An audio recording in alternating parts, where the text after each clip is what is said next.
Welcome back to another episode of Car Stories with Sung Kang and Emelia Hartford. Today we have Mike from Evasive MotorSports joining us in the booth. Mike founded Evasive MotorSports in 2002 with his partner, Tony. Not only do they sell parts, aftermarket product for the community, but they also build and race and sponsor other cars and drivers. And why is Evasive MotorSports the go-to aftermarket parts company? Because there's a whole bunch of them. Yeah. Right? Well, I think in our conversation, the listeners will find that he has this passion, this love, where he just kind of devotes everything into trying to perfect a car, almost like an ikigai. Ikigai. This is the Japanese ancient term that came from the northern part of Japan, from the Shogun dynasty, Yakumoku. I can't tell if you're bullshitting or not. Yoshinoya-san. You got me in the first half.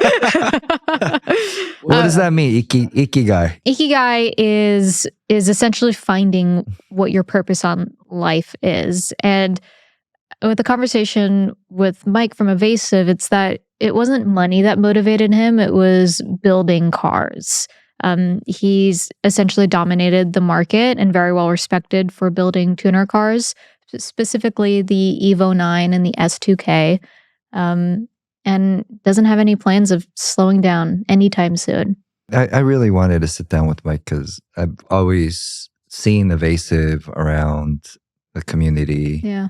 And when you ask anybody about Evasive, their reputation is stellar. There's nobody talks any crap about them. Yeah. You know? And I wanted to know, what's the method behind the madness here? How do they last for 20 years? Yeah. And they're so respected and beloved in the car community. And what is their magic sauce? Yeah. Right? So, and you may know of Evasive, but a lot of people don't know directly the owners because I feel like they're more private about their lives and they're so focused on trying to give back to the community. Yeah. And it seems like Mike is a super shy guy. So, yeah, but somebody like him that has been able to create a thriving business for the past 2 decades, right? They're onto something. So, something to learn from Mike. I also learned what mushing was. Mushing. Yeah. All right, you guys, without further ado, Mike from Evasive.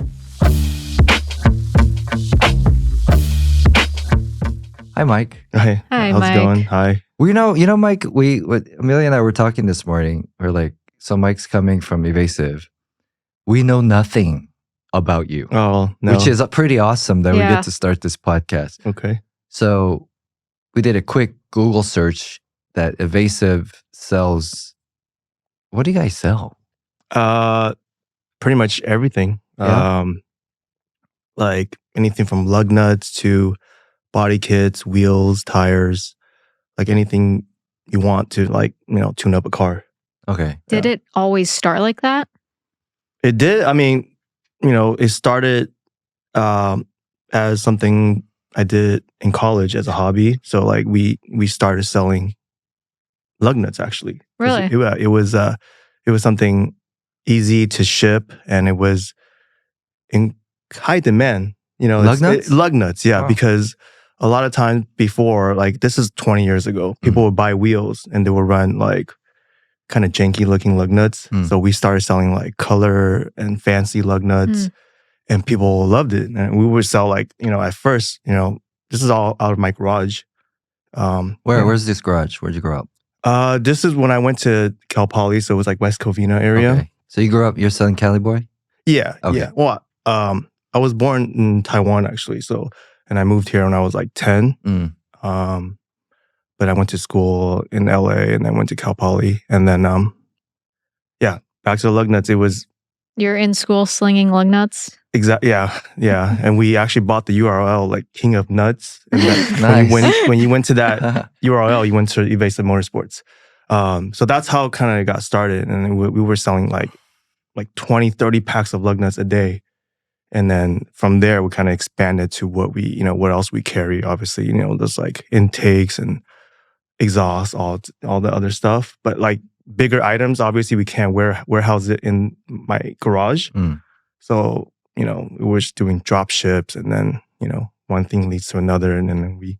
Who's we? Me and my business partner. Okay. Yeah. So me and Tony, Tony's my business partner. We kind of started together. How'd you meet?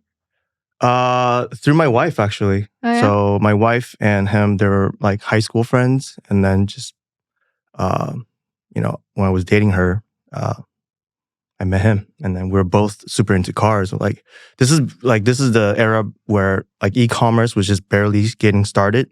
What year was this? I would say year 2000. 2000, yeah. So there's like a handful of people selling car parts online. So we're like, and he is actually, you know, he's actually a computer science major. So he's really good with the computer and like, you know, coding and stuff. So we're like, hey, we're both into cars. Why don't you build a website, and I'll be like the kind of like the parts runner, and I'll do the, you know, the operations. And that's kind of how it started. Yeah. Wow. How'd you come up with the name Evasive? He came up with it. Yeah. I was like, sure, whatever. So what's that mean, evasive? Like you guys it's kind of like evading the police? Like, yeah. So like, well, yeah. The IRS? Yeah, people, Which one? So people make jokes about it all the time, like, oh, you're evading your customers. But like, but I feel like it's more like on the racetrack, because like, you know, that's what we're about. Like you can't catch us. You know what I mean? Like just like we're very like sneaky, evasive, like we're like just passing people or whatever. You know, that's kind of like I like to take it as that. Yeah. So you and Tony bonded because your love affair for cars. For sure. What cars were you into that you guys had a common bond? We both had Integras. Yeah. So kind of Honda as like our root. So it's kind of like a car parts startup in the 2000s. Totally, yeah. Totally car parts. And then we try to build a website to be very like lifestyle-ish. Like, you know, where we put up like our cars, and we kind of like did it in a way where like this is how we build our cars. And then we have like t-shirts, you know, kind of like it's not just like here's a bunch of parts, go buy it. Like we already try to represent like kind of like the way we build cars. And then if you kind of like how we do these Hondas up, then maybe you'll buy with us, you know? So, yeah. What started you in the cars? Like what got you into that? I don't know. I mean, I just remember when I was a kid, you know, like I was drawn to like toy cars, and like it's I don't know exactly when like I had that connection, but it's funny because I was like in part of like a car crew, like in the import show off days. I don't know if you remember, like car shows used to be really big, or like hot import nights type of thing. Import show off. Import show off. Yeah. What's that? You know that? I've heard of like it, in the but 90s. I don't want to act like I know more than So in the 90s, Wait, how old are you? I'm 43. You're 43? Oh, he looks like he's 22. You look young. Okay. Yeah. Oh, you're 43. All That's right. Asian genes. Okay. Like import show off, it's like the biggest thing ever. Everyone just goes to a car show, and they have it like in Del Mar, like San Diego. They have Nisei show off in Little Tokyo. I was part of a car crew. You know, like when you're young, you're just like, I want to belong somewhere. So like I was into cars. So they approached me and said, I want you to join our car crew. And then, you know, that's how I really got like involved in cars. Oh, there's a car cruise. Yeah. And that was like the thing. Like everybody belonged into a car crew back in the days. Like if you're solo, then it's like, oh, like kind of weird. Like you just like, you know, by yourself. So everyone had to like, I'm part of this crew, I'm part of that crew. Yeah, it's like a 90s thing. My crew, when I moved to Indiana, was called B Crew. Oh, B Crew? For Bloomington, Indiana, B Crew. Yeah, that's what we called ourselves. Cool. Yeah. What was your crew's name? Hybrid. I don't know what they call it. Just Team Hybrid, I guess. Team Hybrid. Cut to 20 years later, and they're everything's still around. They're still around. They are? It's crazy. Are they hybrids now? Yeah, they drive Priuses now. Yeah. No, they're still around, still doing the same thing. Yeah. Wow. That's cool. Yeah. So I guess the need to be part of a crew will always continue for people, right? Yeah, I guess in a very ancestry type thing of needing to find that family. Tribe. Yeah, the tribe. Yeah. Yeah. When I was young, I was never part of a car crew because I was too poor to have a car, really, when I was young. But I was part of a breakdancing crew. Were you really? I was. we had these like fake Adidas like jumpsuits. They were like red and black. We're called the Tiger Crew, right? It was so stupid. And there was like 5 of us, and 4 dudes could actually pop and break, and I couldn't. I could barely do the caterpillar, the worm, the worm caterpillar, like barely do that. So they were like, "All right, you want to be part of the crew? You can carry the stereo." And I would just sit there like kneeling and press play. They never let me dance, but it was cool to be part of it because you go to school and you wear the jumpsuit and they make you show up and you're like, "Yo, what's up, man?" So we didn't go like fight, but we talk shit like, "Yo, Mike, what you looking at?" Yeah. "Yo, man." Yeah. "Yo, what's your crew?" Yeah. "Dragon crew." Yeah. "Let's go." Yeah. 4 p.m. We're gonna dance this out. Yeah. That was kind of the thing is like you get to wear the team gear, right? And you feel like you have backup in case something goes down. You know what I mean? Like I think that's the mentality like when you're young, growing up. Yeah. Yeah. So when the hybrid crew, like, what was the initiation? There wasn't much initiation. No, I think if you have a cool car, like it started off like, oh, if you have a cool car and you're friendly and like people get along with you, then yeah, join our crew. It's super simple. But then like as the crew got bigger, it's when I kind of left. I was like, they started to have politics and like they started collecting fees and all this stuff. I'm like, okay, I'm not really into that. So yeah, and I feel like to clarify for those listening who aren't maybe in the car world, when you have a car crew, and correct me if I'm wrong and my experience is different, you used to go on the forums and just find people who had the like make and models of your vehicle. They'd probably meet at some parking garage or somewhere, and you would just show up in order to meet people who had similar interests of yours. And over time, that's where it becomes political. Like, well, we need money for you to show up, or you need to buy this, or we're doing this track event and you need to come with us if you're part of it. Yeah. But yeah, it was a great way to meet people. Yeah, and it was really simple too. Like you said, it was really like, hey, I like you. I like your car. Yeah. Let's go hang out. Let's go park somewhere and talk. Yeah, it wasn't like complicated like these days, you know. Well, we're old now. Yeah. I think for young people, maybe it's different. I don't know. I have found it's harder and harder to find where the events are. You have to know someone who knows. Right. When I was recently in Puerto Rico and I was trying to find just any car event, any Sunday Cars and Coffee, anything, because I wanted to like see the community out there.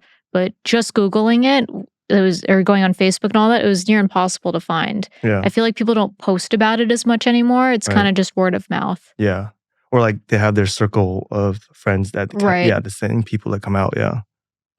But Cali, I mean, here it's like the mecca of car events, right? There's like one every other day. Yeah. Pretty much. Yeah. Smaller events. I feel like more and more they're starting to get rid of a couple shows. Like Sunset GT was a big one. They're no longer doing that. The Malibu Cars and Coffee kind of shut down. That's gone? Yeah. Why? I think the residents didn't, maybe the shop owners didn't appreciate all the... I don't entirely know the politics behind it, but yeah, so...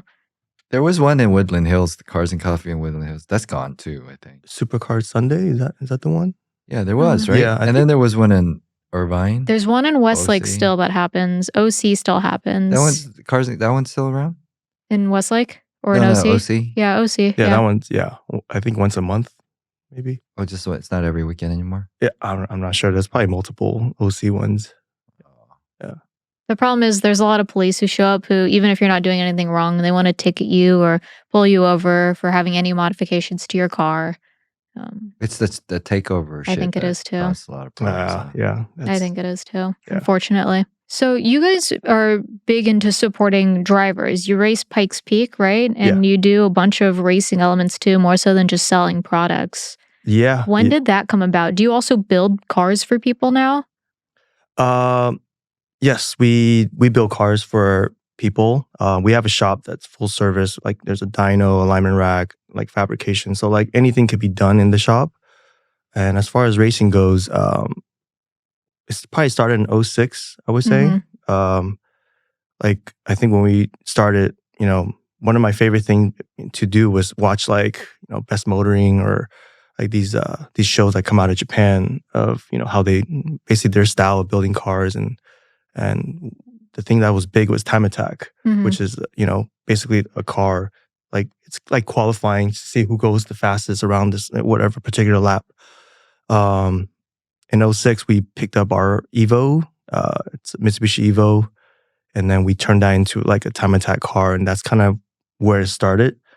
And since then, like every single year, we've been just, trying to find ways to build new cars or race in certain like events, whether it be time attack or Pikes Peak. And then we've shipped a car to Japan actually to compete before at Scuba Circus. So that was really cool. But yeah, I would say like motorsport is like the main focus for like the company. Mm-hmm. Dai race for you guys, or he drove for you guys? Yeah. He drove us. He drove for us for five straight years now. Wow. For Pikes Peak and also for just various track events. And Dai is Dai Yoshihara, who we had on this podcast. Great guy. Yeah, super chill guy. Yeah. So Evasive is like your own little car crew now, pretty much, huh? Sort of, yeah. I would say so. Yeah, I mean, it's, we have. I would say we have a lot of. I would consider all of our customers to have the same mindset as we do. We like just more performance oriented guys who are into like not just fixing up the car, but like for a reason to maybe go faster on track. And I think that's the kind of customer base we have, just because everything we put out there is performance based. We're not really building show cars. We're building cars for specific reasons. Like this is for Pikes Peak and this is for Time Attack, or this is for maybe some sort of racing event. Yeah. Do you feel like that demographic or that culture is growing? Oh, 100%. For sure. Oh, that's nice to hear. For sure. Yeah. Because like back in the days, nobody took their cars to the track. It wasn't even a thing where like, I think most of the cars would break down.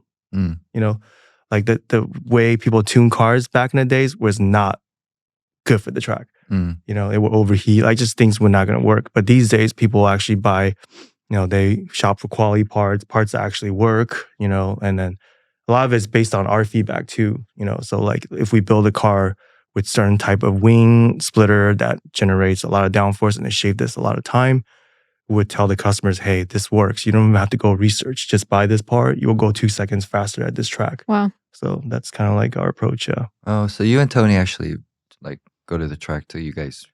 Yeah, I used to drive a lot actually, yeah. Oh. Maybe it's been like 10 years, but I used to compete at events. So you started with tuners. It sounds like you specialize in tuners. But did you guys also do sorry if this wasn't you guys, did you do a Tesla also with Dai? We did, yeah. Didn't you set a record with that? I think it was last year's Pikes Peak. It was the fastest EV to go up the mountain, but I don't know if that's a record. At the time, sure. Yeah, it was just the fastest EV to go up. But we built the car 2 years ago in 2021. Okay. It was Model 3. And it was a really interesting experience. I feel like it was one of those things where like I see Teslas everywhere and I just saw, hey, if it's like the Civic, right? You see Civics everywhere. Everybody's going to want to stand out from each other. So I'm like, hey, Tesla could be that car. So that's why we built Tesla race car and kind of like, ran it for 2 years, and it was a good learning experience. Because Evasive Motorsports is everywhere. Like anybody who's like, tuning their car or modifying it for the track, at least in Southern Cali, like you guys are like an institution. Yeah.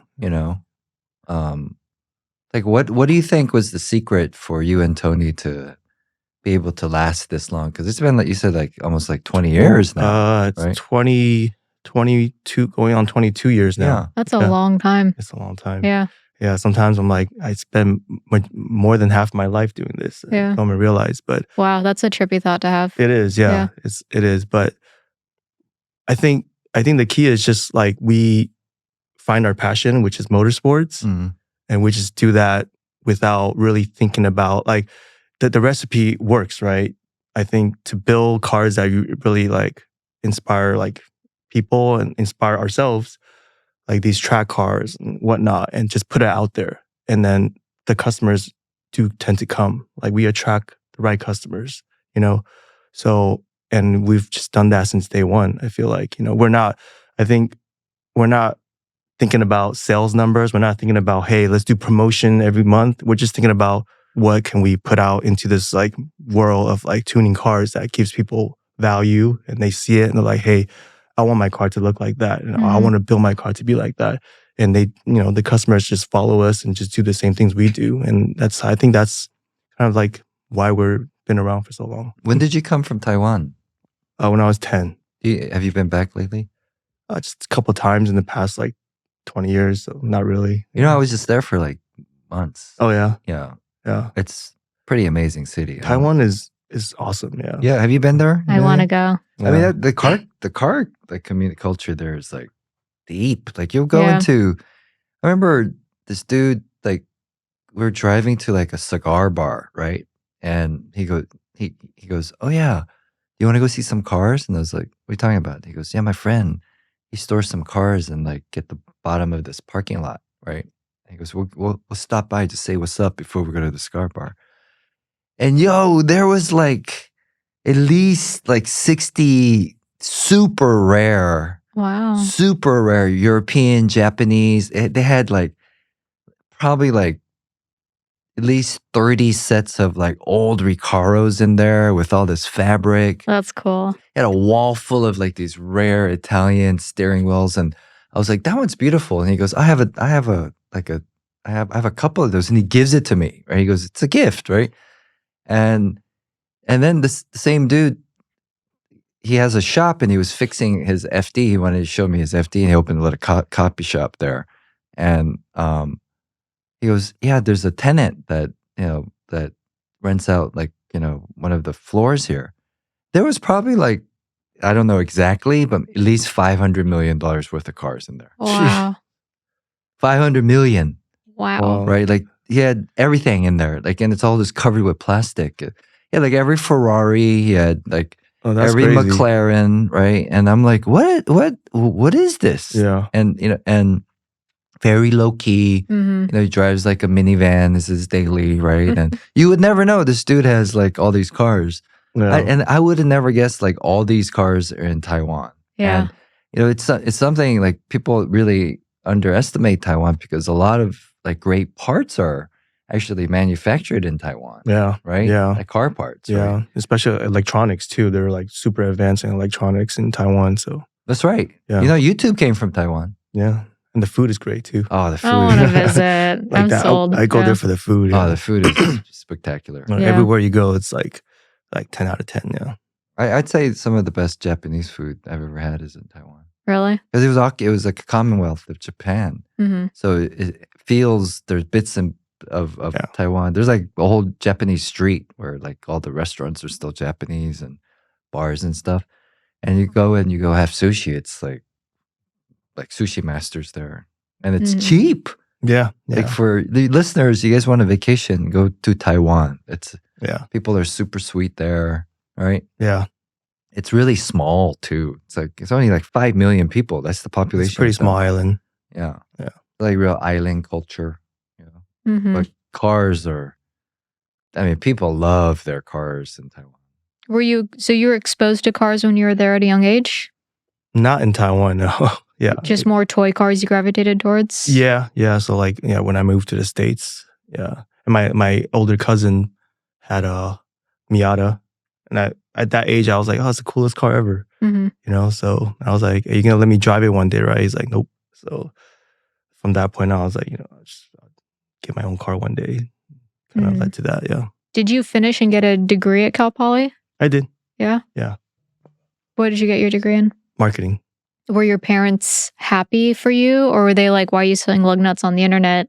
You need to get a real job. They were super supportive, actually. Really? That's great. Yeah, it's not, I don't think I have the typical Asian parents who are like, hey, what are you doing? Like, this is, they saw the potential, because I think the amount of lug nuts grew overnight as far as like how much inventory we had in the little garage we had. And they never gave me any crap about it. And then, till this day, they still think what I do is cool. Do you feel like you look at the world differently than other people to some regard? In a positive way, like when it comes to business or when it comes to... Yeah, I think so. I just think like, I think the possibility of things, you know, like I feel like anything could be done. Like when I think about building cars or like how it can make an impact, like, you know, I just feel like anything is doable, you know. Maybe step outside of what's normal. Where does that come from? I think it's just the creative side of me. Like I just feel like, you know, I'm always like looking to create something, you know, like I myself, I'm a very private person, but I like to express myself through the business. So like, you know, as far as like, you know, just building cars, like racing, doing all these things, like, you know, I think it's a way for me to just like fully express, you know, my creative side. Mm.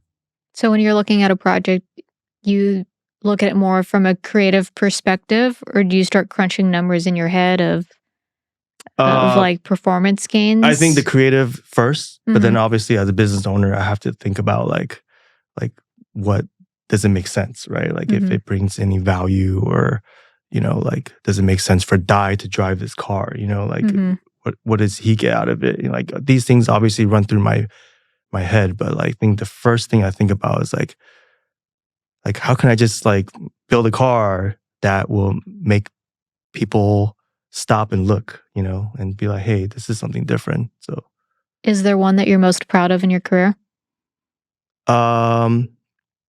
I would really think the S2000R that we just completed like earlier this year is something that I'm like super proud of. I don't know if do you guys know anything about the S2000R at all? Have you heard about it?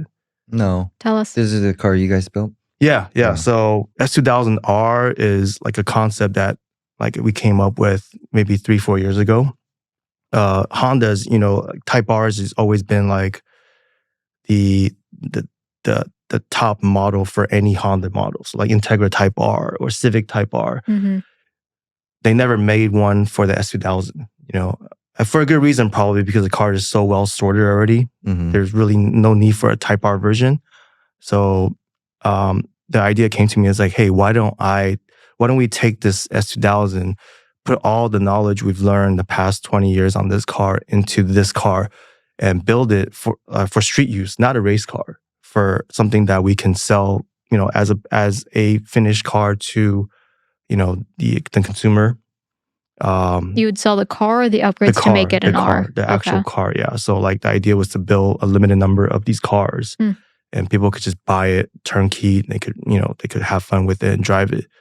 So the car is powered by the new Civic Type R engine, which is like turbocharged from the factory. It makes about like 300 horsepower, 300 pounds of torque, which is like more than enough for that little roadster. So we put that in there. We change, you know, like the interior has been redone with all the carbon seats, and all the panels are replaced with carbon fiber. And all in all, just like to improve what the S2000 is, but just make it more modern and make it like faster, lighter, and just more fun. Yeah. So like I think that's probably one of the cars that I'm really proud of, and we're still working on maybe launching it next year. That's very You guys exciting. are making like a bespoke S2000 kind of like the singer approach. Yeah, I would say, but not as hardcore, obviously, you know. So. That's a legacy without even realizing it. Yeah. And it's like, I don't think anyone's ever done that concept to a Honda, you know, like. How much is the car going to go for? Estimated price. I think it's going to be probably a little bit over $200,000. Oh, wow. For S2000. For a Honda. Yeah. So who's the consumer of this car? Yeah. Who's the buyer? A purist? Actually, it's really interesting. We brought the car to Monterey Car Week. It's on display. You know, obviously there's a lot of wealth and a lot of people like Ferraris, and, you know, I've got a lot of emails from people like, hey, tell me more about this car. I'm interested. And these are guys who are like, hey, I want to add this to my collection of like Ferraris and like whatever. Like they have no idea what an S2000 is. They probably never had one before, but they're interested because they're like, oh, this looks kind of cool, right? But yeah, I think, I don't know, all walks of life. I think if they see the car, they'll appreciate it. And all walks of life? That doesn't... Well, all walks of life as far as like... you're a rich walk of life. Yeah. 200 grand, that means you have to make like or even like 50 to afford to buy that car. Well, I mean, even like I'm thinking like people who once had an S2000, right? It came out in 99. So if you had an S2000 in 99, you got rid of it. By now, you're probably like older, more affluent. You probably, I don't know, you drive some fancy car, but you're like, you know what? I miss the S2000. You could come to us, be like, I want to buy this S2000 because it's all done, it's modern, whatever, you know, you could get that same car again.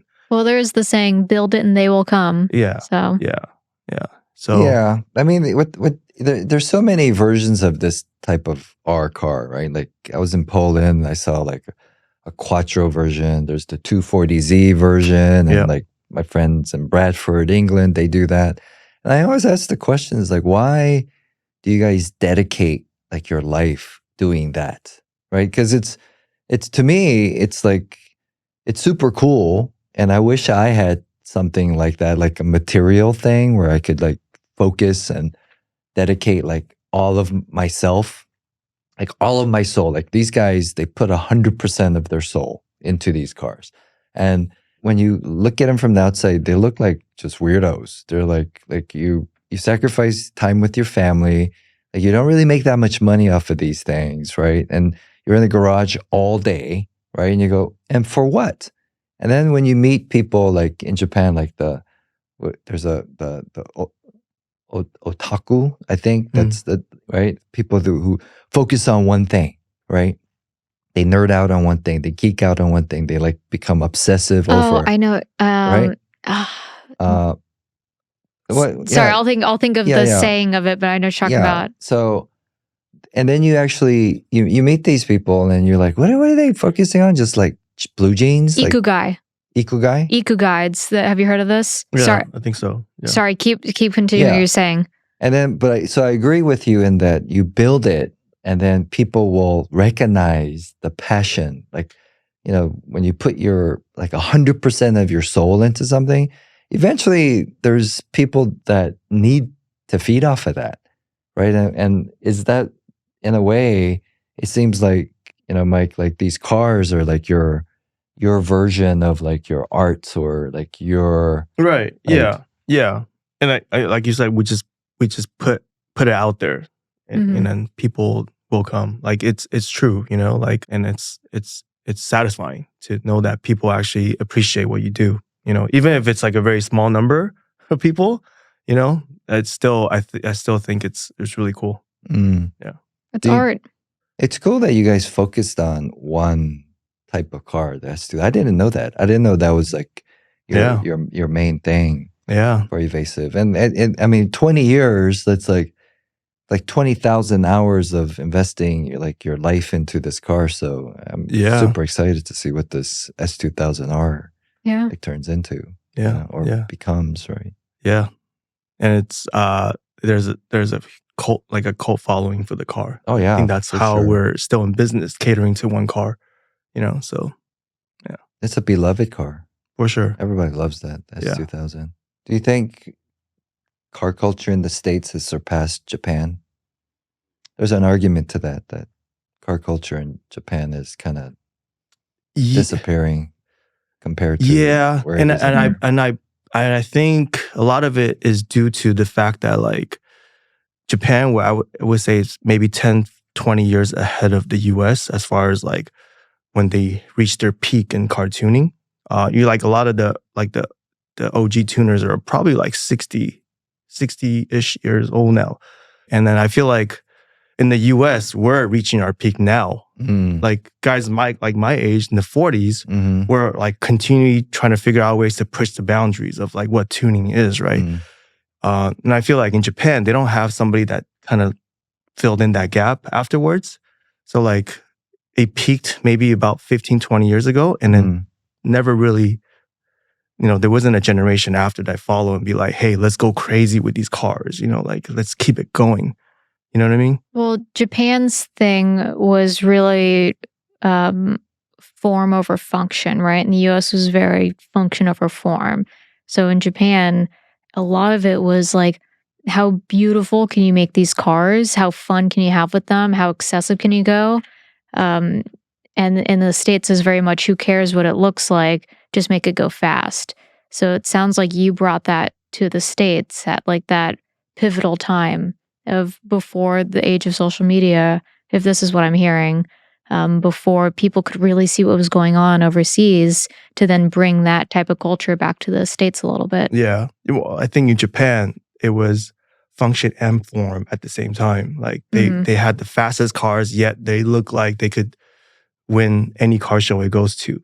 I think that's like that perfection they seek, right? When they build cars. It wasn't just about make it go fast. Like it literally needs to look top notch and go fast.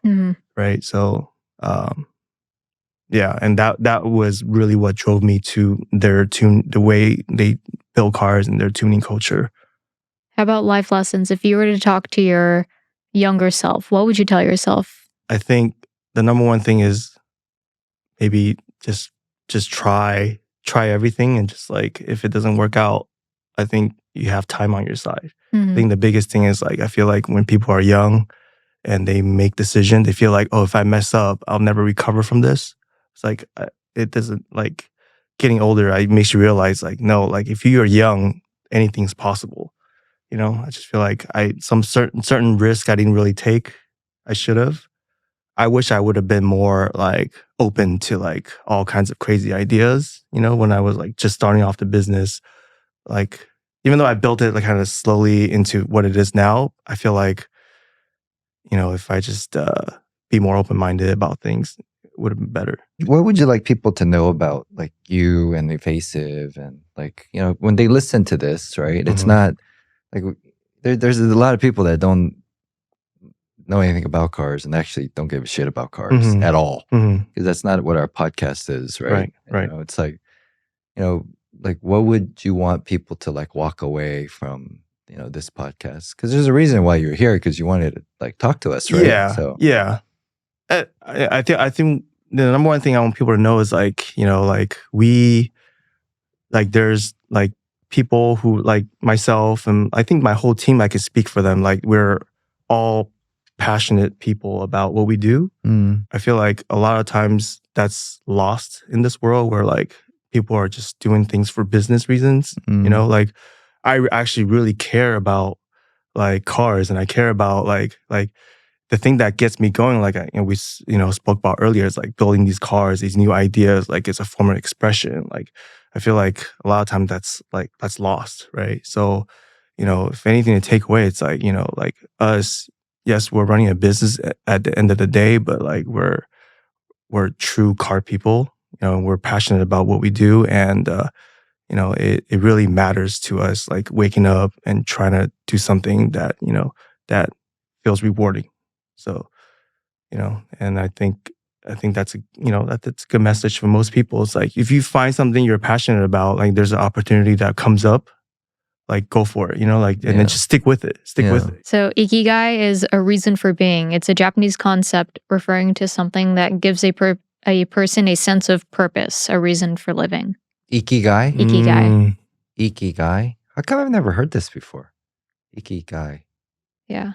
Ikigai? Ikigai. Look up otaku. OTAKU. Is that just like a kind of like a geek? Is that a young person who's obsessed with computers or particular aspects of popular culture to detriment of their social skills? Yeah. I mean, like super focused on one thing, right? Like super into one thing. Yeah. So I could see those going hand in hand. Being really into anything and also finding your sense of purpose. I mean, I think if you can find balance, but you know, I think a lot of people that obsess over something, there's no balance in their life. Right. Yeah. You think you have balance? I think so. Just I mean, I don't feel like I'm always balanced. You know, like sometimes I feel like I need to step back from certain things, but the wife's happy, the kids are happy. So I feel like, yeah, maybe. Are you happy? Yeah. I feel like you can't be happy all the time, right? It's like, it's one of those things like you always feel like there's something missing. You're always chasing for something. Yeah, what are you chasing? What's that mean? What are you chasing? Chasing, I'm not sure what it is. Like, the next thrill. Yeah. Like, you know, possibly that, you know, for me, could be anything, you know. It's like sometimes you just feel like something's missing. When were you happiest last? When we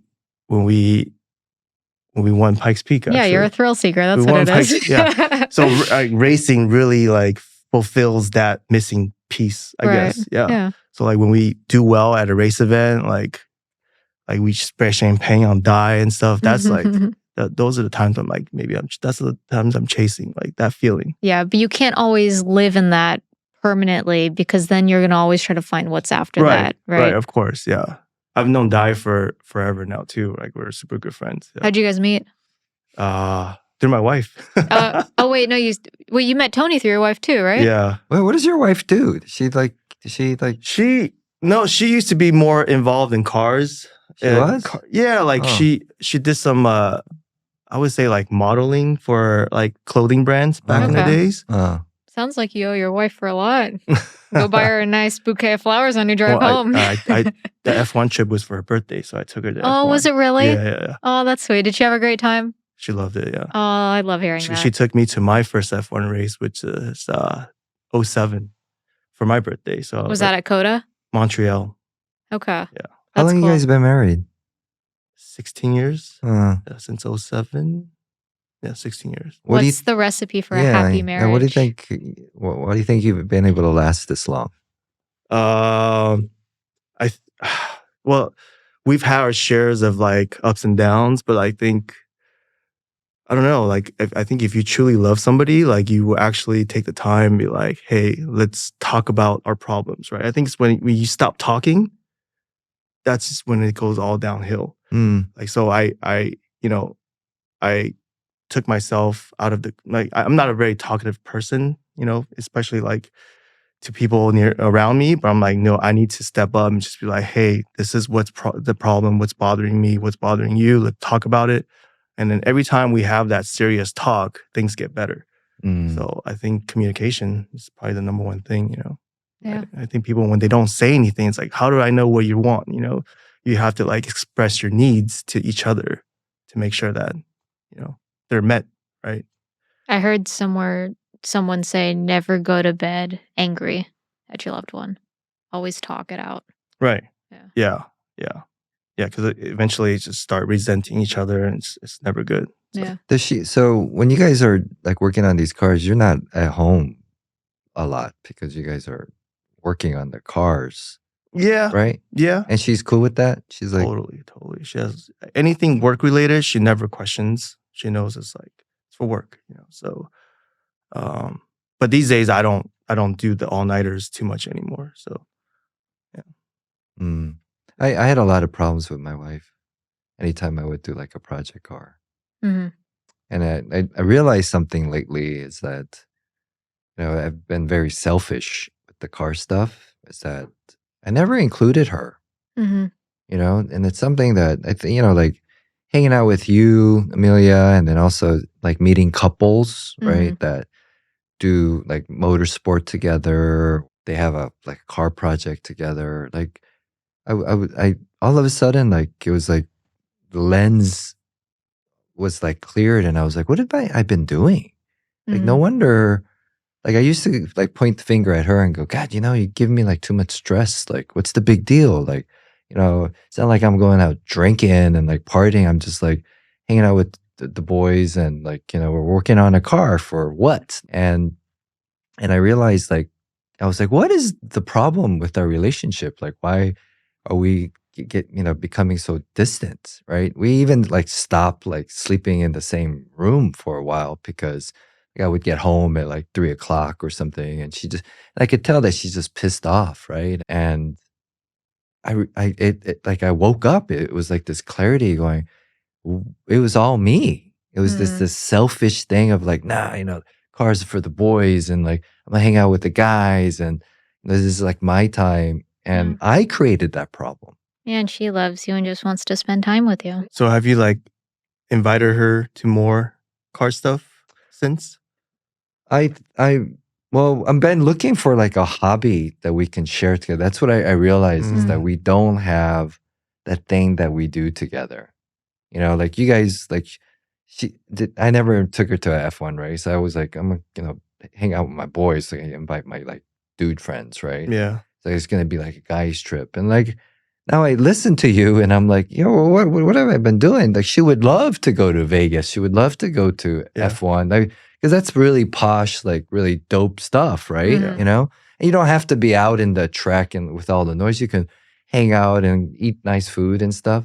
Yeah. And it occurred to me, it's like, you know, I when I meet people that have like really healthy relationships that are also into cars, like the healthy ones, I realize they keep their like spouses included, and that's something that I have to be better at doing. You know what I mean? Well, it's never too late. Yeah, true. Like Yeah. I'm like very proactive and about it now. Mhm. Like it's in my head that I won't do another car project or do like car stuff without her being involved. Right. I love You know what I that. mean? Yeah. Yeah, because I got to find out. I was like, I could just even go teach her how to drive manual because all my cars are That'd be like so manual fun. cars, Yeah. right?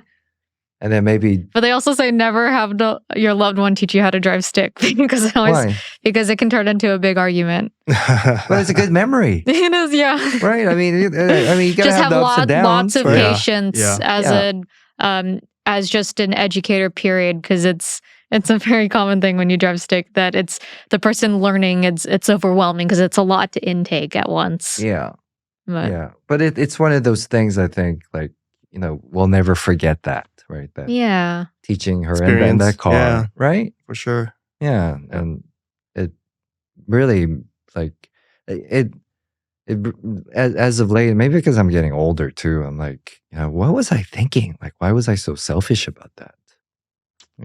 Like I feel like No, it was a lot of wasted time. I think you guys also just grew up in a different time in the world where it was all about the guys, and that was kind of just the norm in a way. And I feel like in today's society, it's very much of like, well, it doesn't always have to be all about the boys. It's like, it kind of doesn't matter as long as you all share the same passion and hobby. Like it's not so like gender separated like that anymore. But I think back then, maybe that's more of what it was. Well, the problem is like I always assumed that she wouldn't enjoy it anyways. That's why I don't ask her. And that's the problem, right? Like you should at least tell me like, hey, you want to come along with this to experience this together.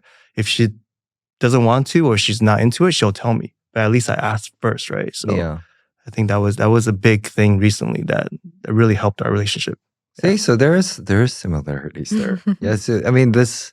Yeah, that's a great suggestion to ask her first, and then you also have to want that. You know what I mean? Like I think there was a time where I was like, nah, I gotta. Like I spend enough time with you, I gotta go like hang out with my guy friends, right? And then I think as I get older, I'm going, well, why can't she be a part of that? Yeah. Right? And what was I doing? Like I reflect on it. I go, dude, you wasted a lot of precious time because like how many more summers do I have with her? Well, it's also the person you chose to grow old with and spend your life with. You'd think you'd want them to come around and you'd want to enjoy every moment together. Life's short. Yeah. Yeah, that's your person. Yeah.